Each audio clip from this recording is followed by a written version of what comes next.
original फटाते होते पारे দিয়ে এই ফটো তোল এই তো ভিডিও আছে ওই ডিম দিয়ে না ওই জায়গায় ওই জায়গায় দিয়ে দাও ওই দিকে দিয়ে দাও আমরা এই সাদা পাতার মটন কষা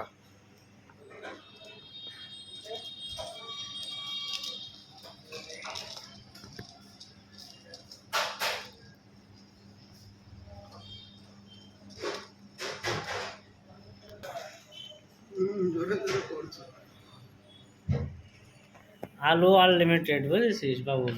সুগার বাড়বে না আলু আনলিমিটেড দরকারই নেই দেখ কি সুন্দর জানিস কোনো সময় রাগ এনে লোকের প্রতি রাখবে কি জন্য কি করে ভারী সুন্দর ব্যবহার রাখবে কি জন্য মানুষ ব্যবহারের উপর আছে ওই চার দোকানে চা খাতে গেছি আজকে দেখছি একটা জলের বোতল 90 ফিরে কোয়ার পরে তারপর বাড়ি করেছি তারপরে কত আগের থেকে কত না বুঝলো তো ব্রেন দুজনে দেখা আমরা সাদা পাতার মটন কষা নিয়ে আসো আর বানালাম না বুঝছি